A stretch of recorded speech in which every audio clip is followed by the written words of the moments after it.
ओंकारं संयुक्तं नित्यं ध्यायन्ति योगिनः कान्तं मोक्षदं चैव ओंकाराय नमो नमः। अविरल शब्दगमवाय प्रज्वलित सकलभूतवज्रंकाय मुनिउपासतीर्थाय सरस्वती अमृतंबुधिताय अज्ञानतिमिरान्धस्य ज्ञानाञ्जनशलाकया चक्षुरुन्मिलितं येन तस्मै श्रीगुरवे नमः। श्रीपरमगुरुवे नमः। ब्रह्मचारिणो नमः। सकलकलुषितं श्रीशाम्बरिवर्जितं धर्मसम्बन्धं प्रतिबोधकालं शास्त्रं श्रीसूक्तिमुक्तावलीनामदेवम् अस्य मूलग्रन्थकारसारदेवा उत्तरग्रन्थकारसग्रन्थदेवा परिगणदेवा तेषां चास्य सोमप्रज्ञासारस्वती श्रोताय साधान्तया सर्वतो मङ्गलं भगवान् वेदो मङ्गलं गौतमोऽवडे मङ्गलं तुङ्गमेहार्तो धर्मस्तु मङ्गलं सर्वमङ्गलमाङ्गल्यं सर्वकल्याणकारिणं प्रधानं सर्वधर्माणां जयं जयतु शासनं जयं जयतु शासनं जयं जयतु शासनं। श्री भगवान की जय। श्री भगवान की जय। भगवान की जय। भगवान की जय। भगवान की जय। महावीर भगवान की जय। भगवान की जय। भगवंतों की जय। श्री गुरुदेव की जय। श्री सोमप्रज्ञ स्वामी की जय। श्री देवव्रत जी महाराज की जय। श्री जयदेव जी महाराज की समस्त आचार्यों की महाराजों की राजशास्त्री माता की सुक्ति मुक्तावली शब्द की जय। धर्म की जय।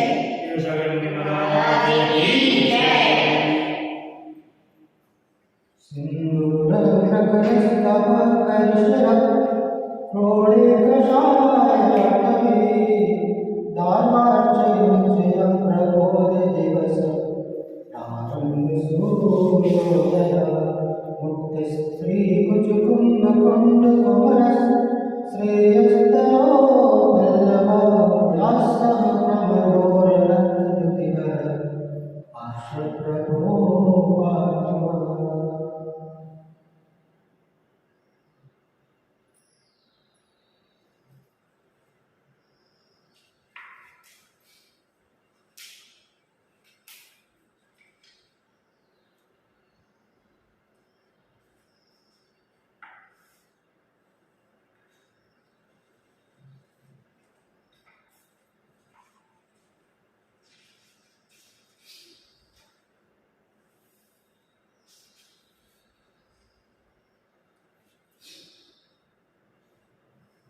पिछली यात्रा में विषयों के जो लोलुपी हैं, जो विषयों में आसक्त है, वे इस अपार संसार में इस दुर्लभता से प्राप्त मनुष्य भाव को गवा रहे हैं।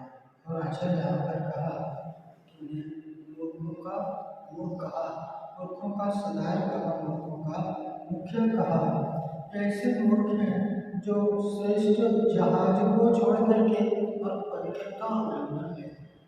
समुद्र में कोई समुद्र पार करना चाह रहा है तैर करके और श्रेष्ठ जहाज उपलब्ध हो उसको समुद्र पार करने की, उस जहाज को छोड़ करके कोई पत्थर का अवलंबन लेता है, पत्थर का सहारा लेता है, तो क्या होगा? पत्थर समझते हैं कल पत्थर का सहारा लेता है, वो पत्थर के खुद भी डूबती है और डूबा तो सहारा लेता है ना, उसे भी डूबा। पत्थर तो मालूम है ना कि डूबने वाले हैं, तो ऐसी मूर्खता करने से क्या भाई क्या उचित कि दुर्लभता से प्राप्त इस मनुष्य जन्म को विषय भोगों में नहीं गंवाना। क्या कह रहे हैं कि धर्म साधन करो, धर्म का आचरण करो, धर्म को जीवन में अपनाओ। धर्म ही सच्चा मित्र है, धर्म ही हमारा भला करने वाला है, धर्म से ही हित होने वाला है। इस मनुष्य जन्म का सार धर्मोपार्जन से है। आगे क्या कह रहे हैं कि यदि मोक्ष की इच्छा हो तो, यदि मोक्ष की इच्छा हो तो क्या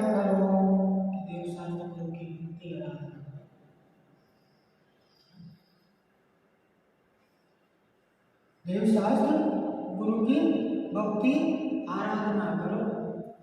इससे ही क्या हमारे लिए मुक्ति की प्राप्ति, मुक्ति ही जीवन का परम लक्ष्य। बंधन की अनुभूति मुक्ति का उपाय है। चीटी होती है ना, चीटी और इर्वे को अपन लक्ष्मण रेखा है, उसको लक्ष्मण रेखा खींच देती, तो वो चीटी उस लक्ष्मण रेखा को भी पार कर जाती है। कैसा साइंटिस्ट लोगों ने कैसा उपाय किया कि ये लकीर आप खींच दोगे तो इसके आगे चीटी नहीं जाएगी, लेकिन चीटी उसको भी पार करने की। छोटे से बच्चा होता है उसको ऐसे दबोच करके देखे, जोर से चिल्लाए, छोड़ो छोड़ो। ऐसे संसार में बंधन की अनुभूति, भाई जिसे धूप में तपन होगी ना, वही तो छांव में आने का प्रयास करेगा। संसार में जिसको तपन की अनुभूति नहीं होगी, संसार में अभी भी रस नहीं है। अब बताओ वह उस संसार से छूटने का प्रयास कैसे करेगा? बड़ा दुर्लभ है। ऐसे भाव मन में आना कि मैं अपने आत्म कल्याण के मार्ग पर अग्रसर हूँ, अगर ये भाव आपके मन में आ रहे हैं तो निश्चित मानो आप निकट हो। बहुत ही अल्प काल में आपका कल्याण होने वाला है। बहुत ही दुर्लभ है ऐसे मन में विचार आना कि मैं धर्म करूं और धर्म के माध्यम से मैं अपनी आत्मा का कल्याण। धर्म का साधन तो इसलिए होता है, अपनी इच्छाओं की पूर्ति के लिए धर्म का साधन करता है। मैं मंदिर जाऊंगा, ये अनुष्ठान करूंगा, ये करूंगा तो उससे क्या होगा कि धर्म से हमारे लिए सब कुछ प्राप्त होता है। लेकिन धर्म आत्म कल्याण का साधन हो तो वो धर्म वास्तविक धर्म है और धर्म सार्थकता को प्राप्त की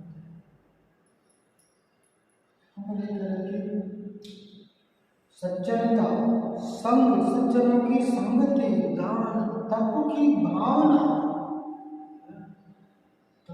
तप से डर लगता है और बहुत कठिन है तप को तपना, इतना मोक्ष मार्ग बहुत कठिन है। लेकिन कि भावना तो भाव वर्तमान में ऐसी सक्षमता नहीं है, लेकिन भगवान से प्रार्थना तो हो कि भगवान मुझे ऐसी शक्ति दो कि मैं ऐसे भीषण तप को तप करके और अपने कर्मों को छेद करके जैसा भावना होगा वैसा भाव होगा, जैसे परिणाम होंगे वैसी परिणति होगी।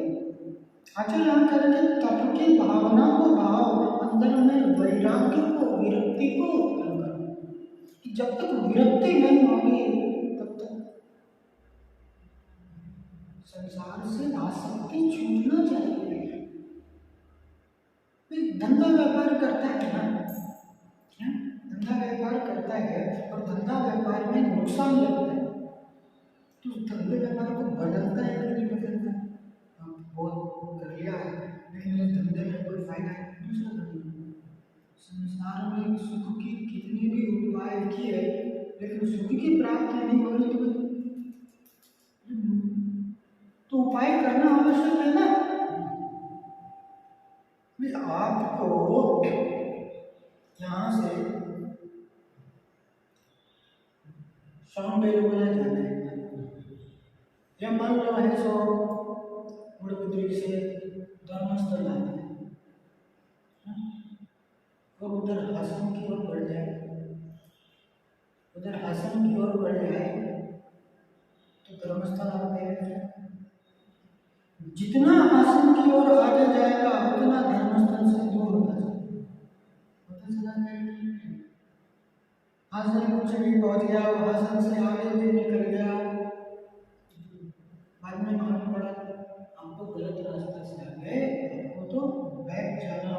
वापस ये गलत रास्ते से आ गए। कहाँ जाना है? अपने धर्म स्थल। तुमने ऊंचा की साइड क्यों आ गए? इधर आगे क्यों आ गए? इधर आपको धर्म स्थल अब जितना आगे ऊंचा की ओर निकल गया है उससे आगे उतना वापस चल करके फिर आएगा, फिर धर्म स्थल पहुंचेगा। वैसे ही सुखी होने का उपाय मोक्ष है, और जितना संसार का ये उपाय करेगा, विषय भोग में लगेगा, उतना मोक्ष से दूर होगा। और कोई दूसरा उपाय नहीं है सुखी होने का। सम्यक दृष्टि ज्ञान चारित्राणी मोक्ष मार्ग, और कोई दूसरा उपाय है ही नहीं। एक और एक उपाय है, रत्नत्रयी मुक्ति का उपाय है। जब जागो तब सोए, जब जागो तब सोए। अगर मुक्ति को लक्ष्य बना लिया तो भले ही गति धीमी हो, अपने गंतव्य तक पहुंच जाएगा, लेकिन लक्ष्य नहीं है। संसार अर्थात लक्ष्यहीन जीवन। संसार की स्थिति क्या है? कोई एक निश्चित लक्ष्य है, कोई ऐसी उपलब्धि जिसे अपना कह सके, जिसे हम ऐसा कह सके कि यह मेरा है, यह सदाकाल मेरे पास में रहेगा। जितनी उपलब्धियों को प्राप्त किया वह उपलब्धि छूटी और एक के बाद दूसरा लक्ष्य है। संसार की स्थिति क्या है? Every beginning leads to a end and every end has a new starting. हर एक प्रारंभ अपने अंत को लिए हुए है, और हर एक अंत एक नई प्रारंभ को, एक नई शुरुआत को। संसार अर्थात भटकाव, और भटकाव में किसी भी स्थिति में सुख नहीं हो सकता। स्थिरता में सुख है। कितना भी घूम के आ जाओ, 10-15-20 जगह का प्रोग्राम बना के आते हैं, यहाँ से वहाँ, वहाँ से वहाँ, वहाँ से वहाँ जाएंगे, फिर बाद में अपना घर तो अपना घर ही होता है। घर याद आता है कि नहीं आता है? चलो घर से, चलो घर से। इसी प्रकार से अपना घर अर्थात अपना स्थान क्या है? मोक्ष। मोक्ष ही मेरा स्थान है, मोक्ष ही मेरे लिए प्राप्त है। ऐसे मुक्ति को जीवन में लक्ष्य में लेकर के चलेंगे तो निश्चित है अपने गंतव्य को, अपने इष्ट को प्राप्त होंगे। आगे आचार्य पूजा अधिकार में कहते हैं कि भक्ति का क्या प्रभाव है, आइए गाथा के माध्यम से जानते हैं। आमलुम्पति दुर्गतिं दर्शति व्यापादयत्यापदं पुण्यं संचयते स्वयं विजनुते पुण्याति निरोगतां सौभाग्यं विदधाति वल्लभगति प्रीतिं प्रसूते यशः स्वर्गं यच्छति निर्गतिं च रचयति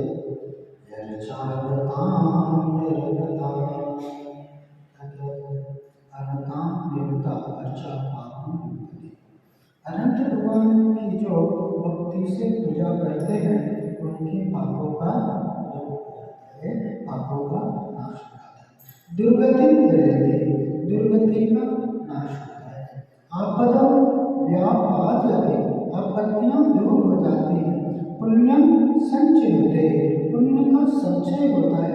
श्रियं विदधते, लक्ष्मी की प्राप्ति होती है।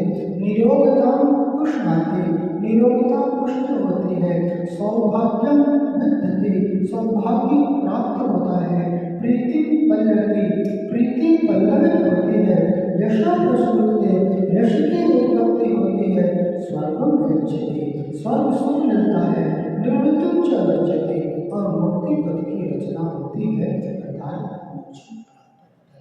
अनंत प्रभु की, त्रिनेत्र देव की भक्ति का यहाँ पर प्रभाव, भक्ति का यहाँ पर फल बताते हुए आचार्य कहते हैं अर्हतां निर्मता अर्चा पापम लोभते। अनंत भगवान की जो भक्ति पूजा करते हैं उनके पापों का लोप हो जाता है, उनके पापों का नाश हो जाता है। कहते हैं ना, दर्शन देव देवस्य दर्शन पाप। जिनेंद्र देव की भक्ति, अनंत प्रभु की भक्ति पापों का नाश करती है। जीवन में दुख है, जीवन में तकलीफ है, जीवन में प्रतिकूलता है, जीवन में सारी परेशानियां हैं। इस कारण से पाप फल के उदय में ये सारे जीवन में संयोग देखे जाते हैं। पाप कर्म का उदय होता है तो ये सारी प्रतिकूलता दुख आती है। आचार्य आप कहते हैं पापों को नष्ट करने का माध्यम क्या है? अनंत प्रभु की, जिनेंद्र देव की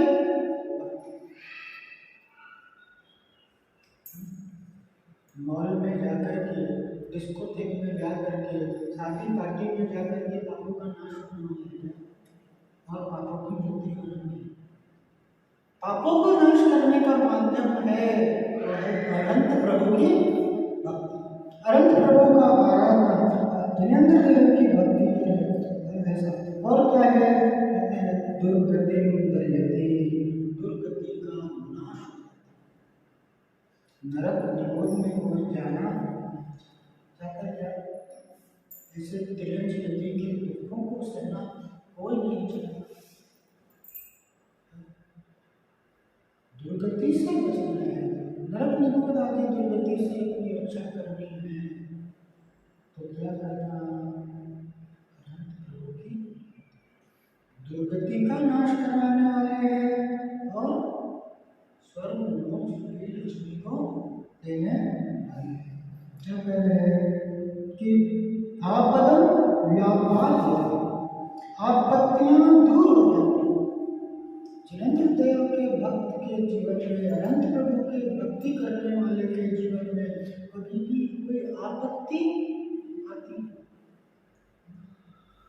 तो तुमने कहा ना, सर्प का भय, हाथी का भय, दावानल का भय, दुनिया भर के जितने भी भय जो होते हैं वो जिनेंद्र देव के, अनंत प्रभु के भक्त के जीवन में भी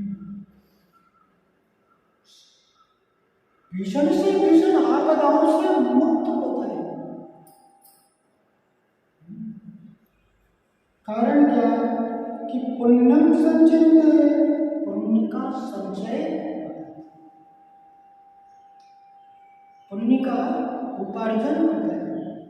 अनंत प्रभु की भक्ति आराधना, जिनेंद्र देव की भक्ति आराधना पुण्य की वृद्धि करने वाली है, पुण्य की प्राप्ति कराने वाली है।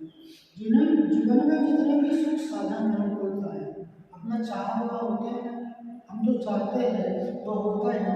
क्यों होता है? कि पुण्य कर्म का उदय है। जितने भी अनुकूलता है वर्तमान जीवन में, जितने भी सुख के साधन मिल रहे हैं वो यूं ही नहीं मिल रहे।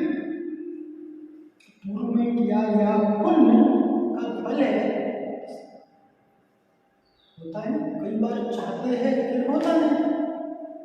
हर चाहा हुआ कार्य हो जाता है क्या? हर इष्ट वस्तु की प्राप्ति हो जाती है क्या? और होती है तो क्यों होती है? कि पुण्य का उदय, पुण्य के उदय में सब कुछ प्राप्त होता है। जिनेंद्र देव की भक्ति, अनंत प्रभु की भक्ति आराधना हमारे लिए सब कुछ करती है। अनंत प्रभु का भक्त संसार के उत्तमोत्तम सुखों को भोगता हुआ मोक्ष की लक्ष्मी को प्राप्त होता है। जो भक्ति, जो आराधना मोक्ष रूपी लक्ष्मी को देने वाली है, ऐसी भक्ति से हम सांसारिक सुखों की आशा क्यों रखें? क्या कह रहे हैं कि विपत्ति नहीं आती है उसके जीवन में, पुण्य का संचय होता है, श्रीयम विद्यते, लक्ष्मी की प्राप्ति होती है, धन संपत्ति सब कुछ प्राप्त होता है। जिसके पास में पैसा है, जिसके पास में धन संपत्ति है, वो कोई दूसरे जगह मांगने जाता है। आपके घर में आपके पास में आपका हार है सोने का, है ना, तो आप दूसरे से मांगने जाते हैं क्या? मेरा खुद का है ना। हमारे खुद के भगवान जब कुछ सब कुछ देने वाले हैं तो हम इधर उधर क्यों जाए? हम इधर उधर क्यों जाए? क्या कह रहे हैं कि लक्ष्मी की प्राप्ति होती है और क्या कह रहे हैं, निरोग धन पुष्टि, निरोग धन पुष्ट होती है, स्वस्थता है, शरीर की जो अनुकूलता है, रोग शोक आदि नहीं हो रहे हैं, उसका क्या कारण? जीवन के कोई भी रोग शोक उसके जीवन में फटकते तक नहीं, उसके पास तक नहीं आते। सौभाग्यम विदधाति, सौभाग्य की प्राप्ति। प्रीति पल्लवती, सौभाग्य अर्थात किस्मत। तो कहते ना मेरी किस्मत बहुत खराब है, अपनी किस्मत है, मेरा तो भाग्य फूटा हुआ है, मेरा तो कर्म फूटा हुआ है, कुछ भी भाग्य नहीं। तुम अपने भाग्य के, तुम अपने किस्मत के निर्माता खुद हो।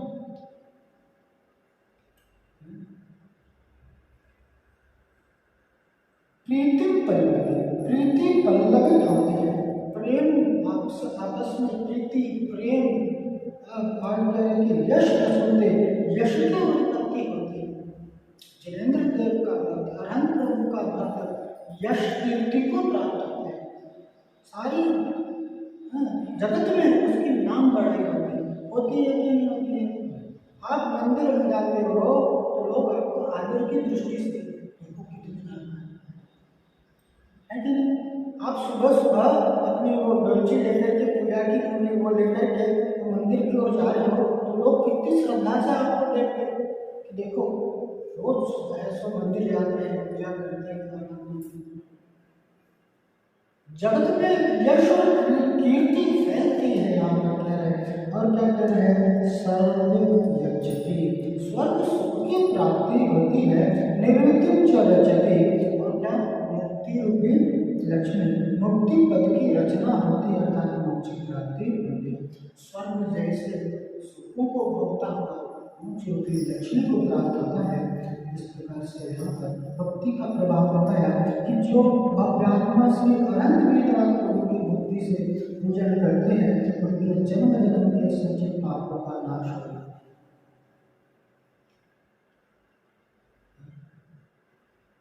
कि अब जो पाप कर रहे हैं ना, ये अभी की कमाई नहीं है, वर्तमान में कर रहे हैं, सब कर रहे, पूर्व में जा जाके कितने पापों को संचित करके आए। कितनी बार साक्षात तीर्थंकर प्रभु की वाणी सुनने को मिली। समोशरण तीर्थंकर प्रभु की वाणी सुनने को मिल गई। जिनवानी कितनी बार सुना, कितनी बार वे सारे संयोग प्राप्त हुए, लेकिन पाप में लिप्त रहे। पंचम काल में जन्म लिया, खुद बता रहे कि पापी है, पाप करता आया तो वही तो पंचम काल में जन्म हुआ। तो क्या कर रहे हैं? पापों का नाश करने का उपाय। दुर्गति का नाश होता है, विपत्तियां दूर होती है, पुण्य का भंडार भर जाता है, इंद्र आदि पद की प्राप्ति होती है, लक्ष्मी प्राप्त होती है, शरीर निरोग मिलता है, सौभाग्य बढ़ता है, क्या करें, सबसे प्रीति प्रेम बढ़ता है, कीर्ति फैलती है, स्वर्गों में निवास करता है, मुक्ति पद की प्राप्ति होती है। आगे कहते हैं कि वीतराग देव की निष्ठता से पूजा करने वाले के लिए संसार की सभी वस्तु सुलभता से प्राप्त होती है, कोई भी वस्तु दुर्लभ। वीतराग प्रभु की भक्ति किससे करना? निष्ठा, किसी भी प्रकार की इच्छा वांछा लेकर के भगवान की भक्ति नहीं करना। अपने यहाँ निष्ठान भक्ति फलवान है कि प्रभु के पास जाकर के कुछ मांगने की वहां आवश्यकता नहीं है, कहा पर निष्ठता से पूजा करना।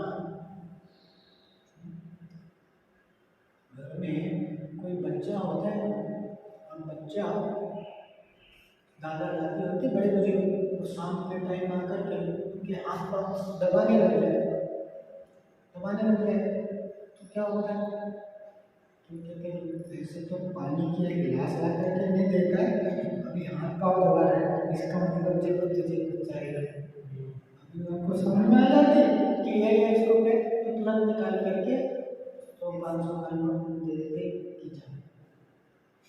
उनको बताने की जरूरत नहीं है कि तुम्हें क्या चाहिए ना, उनको सब मालूम है। अरे 3 लोगों के नाथ जो जगत के स्वामी, जगत पिता, उनसे कुछ छुपा है क्या? सब कुछ बिना मांगे मिलता है। दुआ करे तो भक्ति करे, निष्काम भक्ति हो, भक्ति सीधा करके कुछ इच्छा नहीं करना। केवल कोई भी वस्तु दुर्लभ नहीं होती, दिन दिन की भक्ति से दुर्लभ से दुर्लभ वस्तु की प्राप्ति होती।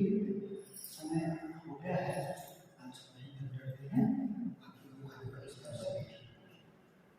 बोली श्री भगवान की जय, अनंत से श्री भगवान की जय, भगवान की शांति नाम भगवान की जय, पार्श्वनाथ भगवान की जय, लक्ष्मीनाथ महादेव भगवान की जय, ओमकेश्वर बापुरी भगवान की जय, 24 तीर्थंकर भगवतों की, अचल श्री गुरुदेव की, अचल श्री सोमप्रभु स्वामी की, अचल गुरुदेव श्री देवानंद जी महाराज की, हम गुरुदेव श्री जयदेव जी महाराज की, समस्त आचार्यों की, तीन नौकर महाराजों की, राधा स्वामी माता की, सुक्ति मुक्तावली की जय।